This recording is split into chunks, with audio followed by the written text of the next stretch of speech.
지금 에베소 2장 10절 말씀에 근거해서 제가 제목을 하나님의 걸작품이라고 소개를 해드렸습니다. 자, 이 세상에서 하나님께서 세상에서 가장 소중한 명품을 만드셨는데 그것이 바로 에덴 동산에 사랑과 교제의 대상으로 경배를 받으시고자 아담과 이브라는 인간을 창조하신 것이 가장 소중한 명품 중의 명품이고 걸작품이에요. 그런데 그들이 고의적인 타락의 결과로 인해서 하나님께서 만드신 명품이 망가지고 싸구려 고물, 즉 고철로 전락해버린 것이에요. 세상에서조차도 명품 브랜드를 가진 물건마다 망가지거나 고장이 나면은 아무 곳에서나 수리할 수 없죠. 아무것도 수리할 수 없어요. 반드시 만든 곳으로 보내줘야 확실하게 고칠 수가 있고 안심하고 맡길 수가 있죠. 사람은 하나님께서 만드신 온 세상에서 최고의 걸작품이에요. 최고의 걸작품. 그런 명품을 감히 사람으로서 어느 누가 고칠 수가 있겠는가. 자, 영과 혼이 없는 세상의 일반 생활용품, 공작기계, 전쟁 무기들은 만든 곳이나 지정된 AS 센터로 보내지면 고칠 수가 있죠.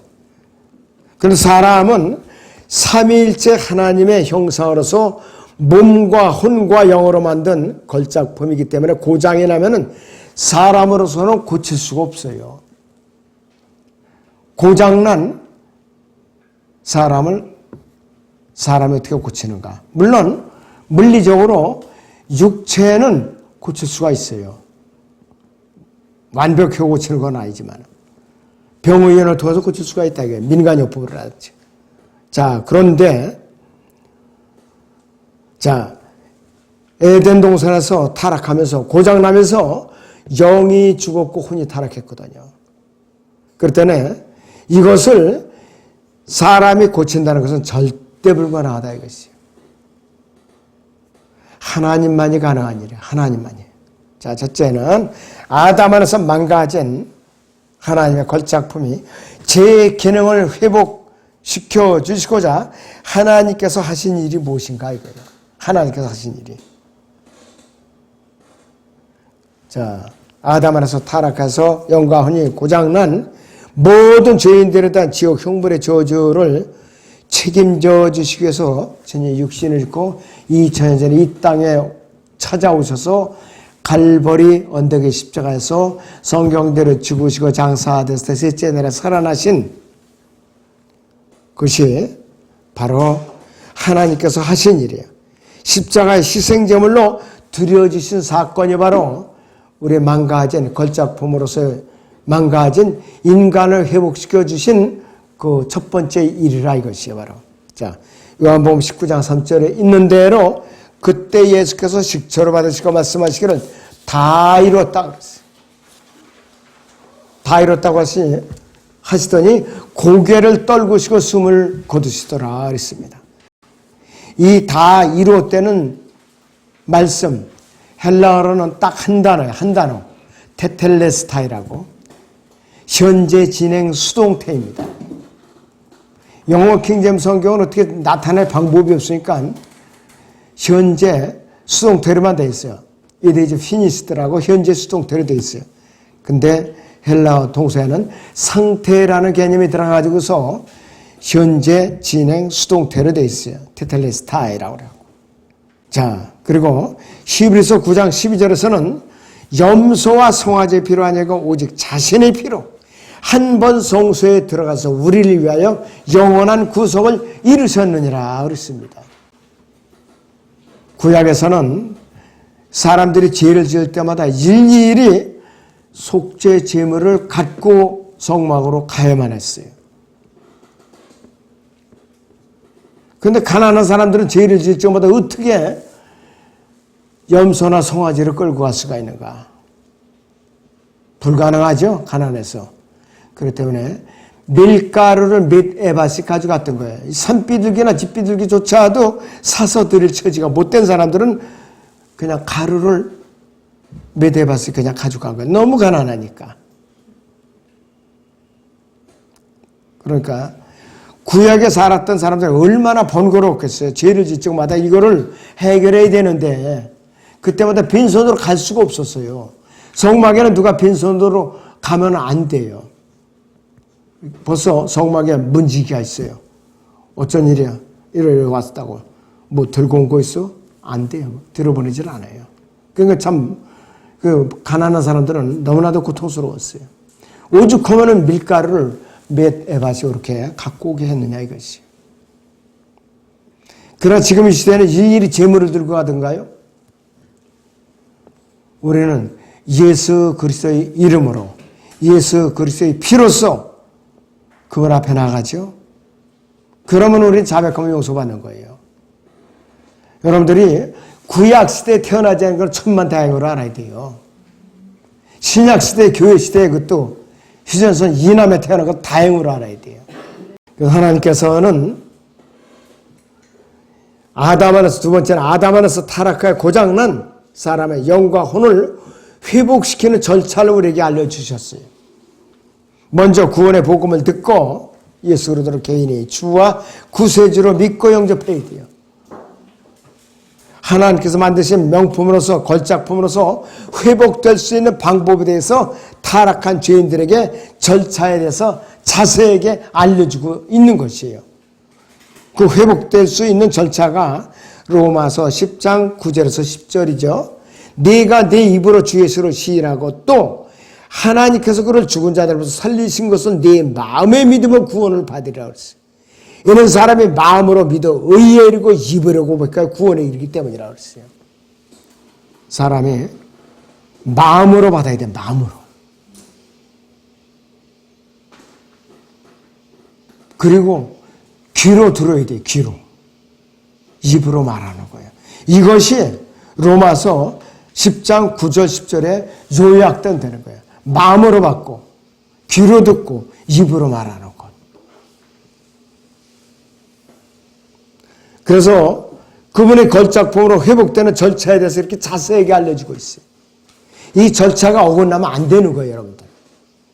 하나님의 아들이신 예수 그리스도로 개인적으로 주와 구세주를 믿고 영원한 생명을 얻어서 하나님 안에서 죽은 영이 살아나고 타락한 혼이 예수 그리스도의 피로써 구속을 받는 길이에요. 그래서 아담 안에서 죽은 저 고장난 영이 살아나는 유일한 방법은 예수 그리스도를 믿고 영접하는 순간에 하나님의 영이신 성령께서 고장난 사람의 몸 안에 들어가서 죽은 영을 살려내시고 인쳐서 몸 안에 내주하시는 길이에요. 이것이 고장난 영을 살려내는 첫 번째 절차예요. 그리고 인을 쳐버리죠. 취소되지 않게. 네. 에베소 1장 13절 14절 같이 보죠. 그분 안에서 너희도 진리의 말씀과 너희 구원의 복음을 듣고서 그분을 신뢰하였으니 또 너희가 그분을 믿고서 약속의 그 성령으로 인침을 받은 것이니라. 이는 값주고 사신 그 소유를 구속하기까지 우리의 유업이 보증이 돼서 그의 영광을 찬양하게 하려 하심이라. 이렇게 확실하게 우리에게 알려주고 있어요. 그런 성령이신 하나님의 말씀이 고장난 사람의 몸 안에 들어가서 아담 안에서 죽은 영을 말씀의 능력으로 살려내시는 거예요. 그 걸작, 하나님의 고장난 걸작품이 되살아나는 절차라 이것이요. 그리고 베드로서 1장 23절에서도 너희가 거듭난 것은 썩어질 씨로 된 것이 아니라 썩지 아니할 씨로 된 것이니 살아있고 영원히고 하는 하나님의 말씀으로 되었느니라 했어요. 그리고 동시에 예수 그리스도의 피로써 혼의 구속을 받는 그 절차를 밟는 것이에요. 골로새 1장 14절에 있는 대로 그 안에서 우리가 그의 보혈을 통하여 구속 곧 죄들의 용서를 받았느니라. 타락한 혼, 고장난 혼이 고침을 받는 거라 이거예요. 바로 골로새 베드로서 1장 18절 19절 보면은 이는 너희가 아는 바와 같이 너희가 너희 조상들로부터 전통으로 이어받은 너희 허망한 행실에서 은이나 금 같은 썩어질 것들로 구속된 것이 아니라 흠도 없고 점도 없는 어린 양 같은 그리스도의 보배로운 피로 된 것이기 때문이라. 이 절차대로 순종하면은 고장난 영이 살아나고 고장난 타락한 혼이 회복이 되는 거라 이것이요. 어려운 것이 아니에요. 결코 쉬운 것이에요. 다만 뭐냐, 순수한 마음으로 이렇게 절차에 따르면 구원을 받는 거예요. 절차에 따르면 고장난 영과 혼이 고쳐지는 거라 이것이에요. 자, 고철이 되었던 망가진 이 걸작품이 다시 걸작품으로 되돌아오는 거라 이것이에요. 자, 그렇다면 세 번째는 하나님의 걸작품인 명품으로서 품위를 계속해서 유지할 수 있는 성경적인 방법이 뭐냐? 하나님의 걸작품인 명품으로서의 품위를 유지하는 성경적인 방법이 무엇인가 이것이에요. 첫째는 구원받으면 곧바로 침례에 순종을 해야 되죠. 그리고 몸을 들여서 헌신하래. 자기 몸을 주님의 용도대로 어떤 용도대로 쓰시든지 빚어서 쓰시라고 자기 몸을 드리는 거라 그랬어요. 로마서 12장 1절에서 3절을 같이 보겠습니다. 그러므로 형제들아, 내가 하나님의 모든 자비하심으로 너희에게 권고하노니 너희 몸을 하나님께서 기뻐하시는 거룩한 산제물로 드리라. 이것이 너희가 드릴 합당한 예배니라. 너희는 이 세상과 일치하지 말고 너희 마음을 새롭게 함으로써 변화를 받아 하나님의 선하시고 기뻐하시고 온전한 뜻이 무엇인지 입증하도록 하라 이것이요. 몸을 들여 헌신하고 인도함을 받는 생활에 충실할 때에 하나님의 걸작품인 명품으로서 지음받은 품위를 유지하는 올바른 방법이에요. 이거 첫 번째 순서 이것이. 두 번째는 진리의 말씀을 올바른 안에서 공부하는 일이에요. 이것이 하나님께서 만드신 명품을 오랫동안 유지하는 길이에요. 바로 디모데후서 2장 12절 같이 읽습니다. 시작. 내가 진리의 말씀을 올바로 나누어 자신이 하나님 앞에 부끄럽지 않은 일꾼으로 인정받도록 공부하라 이랬습니다. 여러분들 매일같이 해야 돼요. 하루라도 걸으면 안 되는 것이에요. 성경은 평생을 읽어도 여러분들 끝날 수가 없어요. 다른 책들은 머리가 좋은 사람들은 심지어는 몇 달, 6개월, 1년, 몇 년이면 마스터를 할 수가 있죠. 성경은 인간으로서는 마스터할 수가 없는 거예요. 몸의 구석을 받는 끝까지 공부해야 돼요. 우리는. 이것이 다른 책들과 성경의 특징이에요. 왜? 이 성경은 하나님이에요. 하나님. 기록된 말씀이 예수 그리스도이고 성령이라 이거예요. 그럴 때는 우리가 인간적인 머리로서 내가 이제 다 끝냈다. 다 이제 더 이상 공부할 필요 없다. 마스터했다. 이거 시건방소리를 하면 안 된다 이것이에요. 그 순간부터 그 사람 마귀 일꾼이 되는 거예요. 까딱하다는 우리가 조심해야 돼요. 데살로니가 성도들은 어떠한 자세로 말씀을 받았는가? 데살로니가서 2장 13절에 제가 읽어드리죠. 이로 인하여 우리가 하나님께 쉬지 않고 감사함은 너희가 우리에게 들은 바 하나님의 말씀을 받을 때에 사람의 말로 받아들이지 아니하고 사실 그대로 하나님의 말씀으로 받았으니 이 말씀이 믿는 너희 가운데서도 효과적으로 역사하느니라 그랬어요. 바울 일행이 전해진 말씀을 사람의 말로 받아들이지 않고 하나님의 말씀으로 받았다 이거예요. 그러니까 데살로니가가 거기가 우상도시였었어요. 우상도시. 그 예수님을 믿고 올바로 살니까 얼마나 박해를 받고 사람들한테 멸시 천대를 받았겠느냐 이거예요. 손가락질을 당하고. 그런데 베레아 사람들은 데살로니가 사람들보다 마음 자세가 더 겸손하고 더 고상했어요. 사도행전 17장 11절을 봅니다.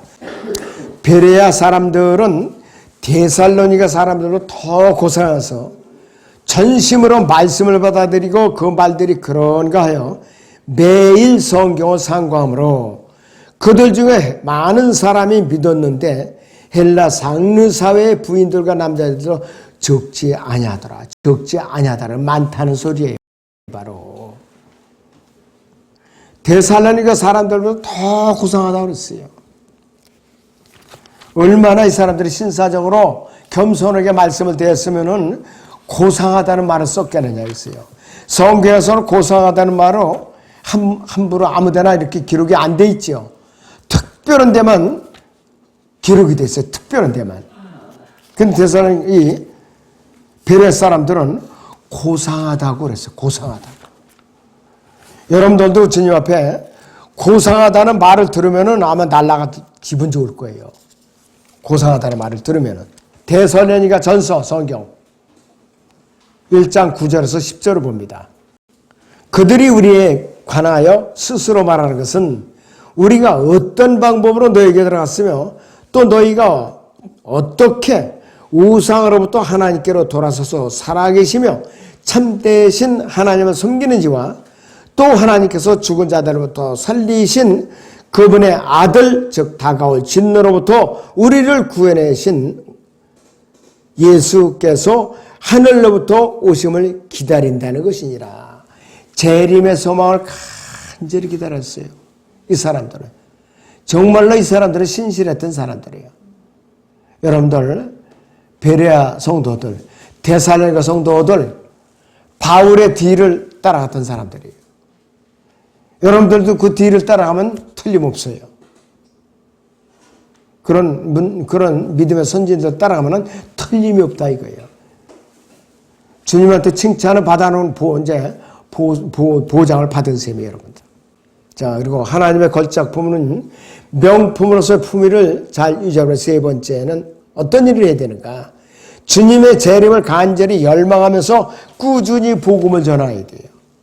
주님의 재림을 간절히 열망해서 꾸준하게 복음을 전해야 된다 이것이요. 디모데후서 4장 2절에 있는 것과 같이 너는 말씀을 전파하라. 너는 말씀을 전파하라.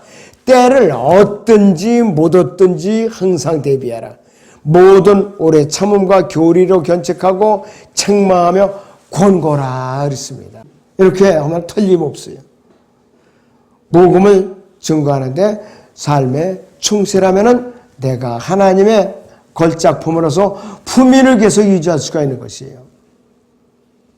1년 내내 거래 나가서 실내에서도 누구에게 평생 전도지 하나 건네주지 않고 권면조차 안 했던 사람들이 수두룩합니다. 지금도 기독교계 안에. 그러니까 너무나도 문제가 심각한 거지. 말주변이 없으면 전도지라도 건네주래요. 복음의 내용에 담기는 책이라도 건네주고. 그리고 자기가 말주변이 없으면은 성경을 그냥 읽어주거나 관련 구절들을 그냥 요즘 그 카톡이 얼마나 발달이 돼 있어요. 깻잎 넣어서 보내주고 그런 일이라도 하라 이거예요 바로. 그리고 하나님의 걸작품 명품으로서 품위를 오랫동안 들림받을 때까지 유지하는 길을 보니까 있어요. 주님의 고난에 충성을 다해서 동참하는 일이에요. 바로. 사도 바울과 같이 주님의 고난에 끝까지 따라가는 것이에요. 사도 바울은 갈라디아서 6장 17절에서 이제부터는 아무도 나를 괴롭게 하지 말라. 나는 내 몸에 주 예수의 표들을 지녔느니라 이거예요. 주 예수의 표들.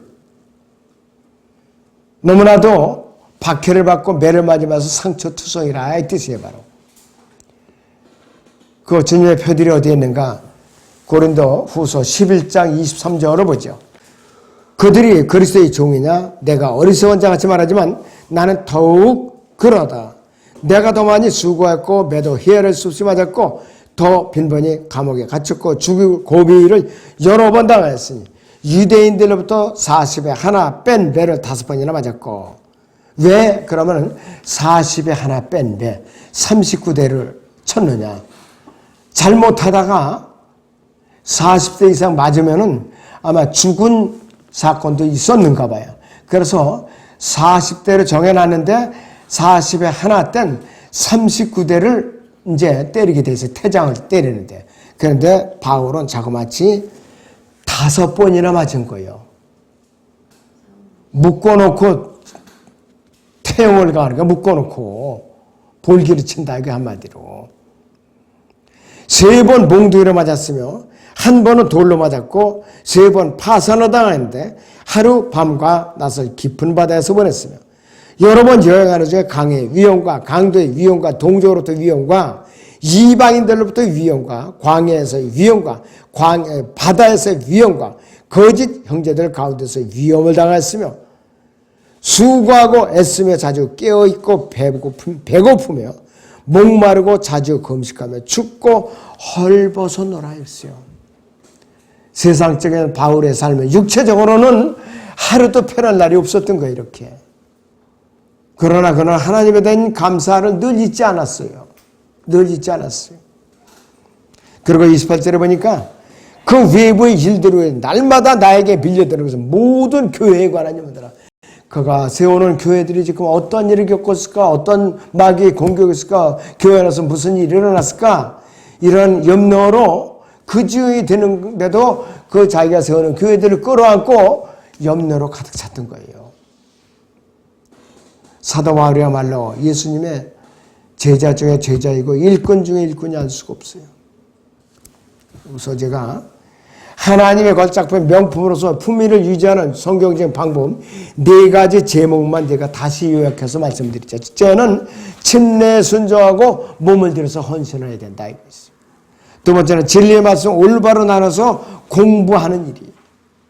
세 번째는 주님의 재림을 열망하면서 꾸준하게 복음을 전하는 일이에요. 꾸준하게. 네 번째는 주님의 고난에 충성을 다해서 동참하는 일.